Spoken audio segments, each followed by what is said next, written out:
in overtime. OT, baby. And I was just typing on the live chat, Bret Baier is here, and people are like, what? Because, see, a lot of people will watch this, but they won't have seen the show because they're at work. And they can squeeze the thing down on their computer, the screen, the thing. Yeah. And listen to us. You think a lot of people sneak around? Oh, I know they do. Outnumbered at the lunch break? Yeah. Oh, they do the outnumbered sneak, baby. The outnumbered sneak, the nooner sneak. Yeah. You know what we need to do? We need to get one of those apps that will squeeze us down automatically. You can do that. So, fill us in on OT, Bret. What's your pregame? What are you doing before the long night?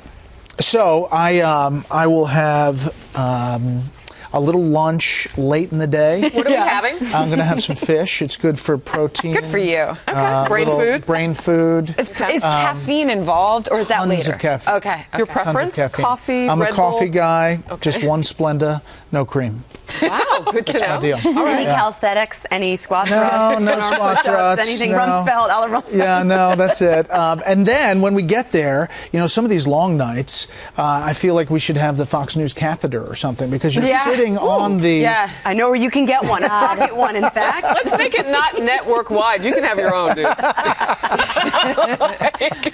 Bret, You're stuck on this. I've always wondered that. I have to say, admittedly, I've watched you and Meghan sit at the desk and just go for hours. And you're up and down to the bathroom like 5 times. Yes, and you're like, and what I about think, them? How's that possible? They do it. Yeah. I don't think... Yeah, That's it's tough. No, but as You Breaking don't news, drink though, a ton. It's like psychological, don't you think? Like It is.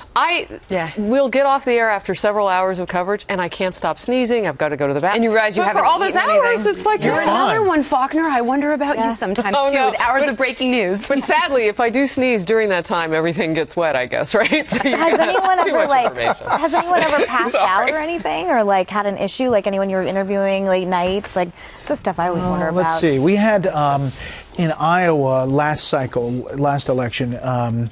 We were there till 2 a.m. You may remember the pickup truck with the ballots, and we were chasing down what was going to happen. And they were bringing us like power bars and everybody. And Steve Hayes, who you've had on this DC couch, Steve. Yeah. DC Steve, he at the time had some kind of sinus thing and was on medication. And I could see him kind of drifting off. I'm like, let's not go to Steve right now. Let's go to somebody who's awake. This is a Fox Snooze alert. Oh, that's great. Wow. I like guy. this from the live chat. Gator3760 says, so tired of the what ifs. I think a lot of people feel that way. They just want to get to it. I agree with that. Do we move forward much tonight, no matter how it shakes out? We do. This is a huge night. It tells us a lot. And I know the what ifs are a pain in the butt, but it's how we have to paint the picture of what can happen. And, there are a couple of things that can happen. One is Trump runs the table, and the other is he falls short, and we go into a convention that we have never seen in probably 6 decades. Prairie Dog 223. If Ted Cruz were to announce a popular person as his VP candidate, and I'm thinking maybe a Governor Jan Brewer, parenthetically here, would this add to his electability as the Republican nominee? Do you think announcing a VP early would remove votes from Donald Trump? That's interesting. VP choices don't usually move the needle. If he was to coalesce with another person that's currently running, that potentially could take delegates from Trump, and it could be a ticket that evolves. I mean, if John Kasich said yes to Ted Cruz, or Senator Rubio said, let's make this thing happen, that could be different. You remember a couple of weeks back the reported closet conversation between Ted Cruz and Ben Carson, and people were wondering, well, what came out of that? I don't know that we ever found that out because he endorsed Donald Trump. Obviously, it didn't go well in the closet. Obviously, there was some. We did find out. Obviously, it did not go well. I think Ben Carson said that he was still upset, and but what's interesting is to see Ben Carson talk about this endorsement now. I know. And he says, listen, if he's a bad president, it's just 4 years. Right. Whoa, that's my endorser? Yeah. It's like I could marry her, but there's always the option of divorce. It's like awesome. Yeah. Really romantic. And then he guys. comes out and he says there are 2 Donald Trumps, and people are going, well, which one should I vote for? Yeah. So, Bret, since this is OT, and you had the opportunity to sit down with so many of these candidates throughout every single one, and even up till recently, how would you describe to use Donald Trump's how is their energy level? Because everybody always kind of wonders. I mean, Donald Trump is almost 70. He's running against a couple 44-year-olds. And yeah. No, listen, Donald Trump is the Energizer Bunny. Yeah. I mean, think about all the places he goes. He added a stop yesterday to Ohio because I think he thinks he's going to compete there. He's got a ton of energy. Yeah. I think he's like loving this. Yeah, he's clearly having fun. Yeah.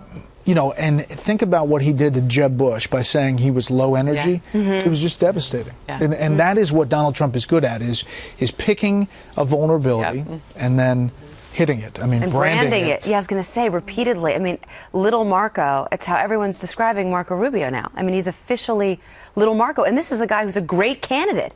And Donald Trump hurt him. How much do you think the Rubio going negative on Trump? Like, Bret, if you could pinpoint something about Rubio's candidacy that caused the collapse, what would you say? Well, first I'd say the New Hampshire debate. He was going in there with a little bit of a steam from Iowa, finishing better than he was expected to. If he had nailed it in that debate and finished second in New Hampshire, we could be talking about a completely different race. He could have done well in South Carolina, in Nevada, where he was expected to do well. I think that was the moment. And then add down the road, he felt like he had to get into the mud. Yeah.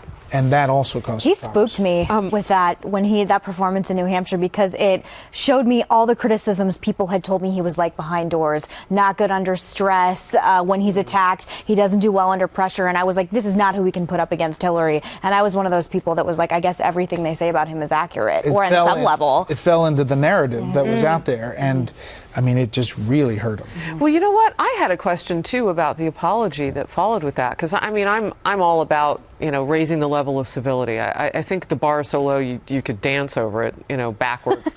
But when he apologized for his performance and said it's all on me, so I don't know how I don't know that worked for him. It acknowledged just how bad it was. Yeah, he had to do something because it was really awful. And and so you love doing that to me, don't you? No, Harris, it was bad. I mean, it really was bad. When Bret Baier said it's bad, it's bad. But think about it. Everybody sat there and went, "Oh my gosh, that's the same answer 3 times." And you have Chris Christie, who's there. There it is again. I mean, pointing it out. It was really devastating. I think it will go down in history as one of the worst debate moments of all time, including Rick Perry's oops. It was really, really, really bad. Yeah. And I used to love him. And Nixon in 60. Miss Reba, 45, and thank you to everybody for writing all your questions for Bret. They're super. Miss Reba, 45, says, heard John Kasich is not on the ballot in Illinois and Pennsylvania due to the lack of signatures. Is this true? I've been reading it. I haven't. He's on the ballot in Illinois. He has a challenge by Marco Rubio's team about his ballot signatures in Pennsylvania. Okay. So he is, if he wins Ohio, is going to make a case, I think, to the Rubio people to stop the challenge and make a case that he's going to play in Pennsylvania. So it's true that he's currently having an issue in Pennsylvania, but he's on the ballot. Bret, should someone like a Ted Cruz have gone negative against Donald Trump sooner? I mean, there's a lot of hand-wringing and hindsight looking right now. But you saw on that stage, at that first debate, no one wanted to attack Donald Trump. Ted Cruz, they were buddy-buddy. Now Ted Cruz has turned on him. A lot of people have said he should have gone negative sooner. How did the other candidates get this one wrong? Well, they thought that he was, one, going to implode himself. And they thought it's not worth the risk of going up against him. Right. I should take out my competitors who are not Trump. And that's why you have Jeb Bush spending $30 million on Marco Rubio's head. Yeah. $30 million. Lord. And so you think about if that changed, there's a lot of things that could have changed in this race. But you're right. They did not go up against Trump early. And Cruz, in fact, embraced him, remember, for a long time, and then finally had to say, all right, enough is enough. Will Donald Trump be able to, if he goes up against Hillary in the general, and he continues to brag about the fact that he has not taken any outside money, this is all his own money, will he be able to do that in the general, or will he have to take outside funds? I think he'll have to take outside funds, and I think that you can self-fund a little bit, but you have a machine in Hillary Clinton that will have tons and tons of money, and you don't have a lot of time to get that money and build it up. So, frankly, there's an issue here. If he doesn't get the Republican Party unified, he's not going to get the big money people. There's no billionaire. The Koch brothers are not going to say, they've already said. They stayed out of it. They're staying out but of don't you it. think they're going to focus on trying to keep the Senate and the House as well in this kind of election? Because that's what could really be brutal. You're talking about people like Kelly Ayotte, who I know aren't popular to certain segments, but they're popular to a lot of independents. No, that's right. And that's what the whole RSCC and the RNC will be focused on, down ballot and protecting the House and Senate.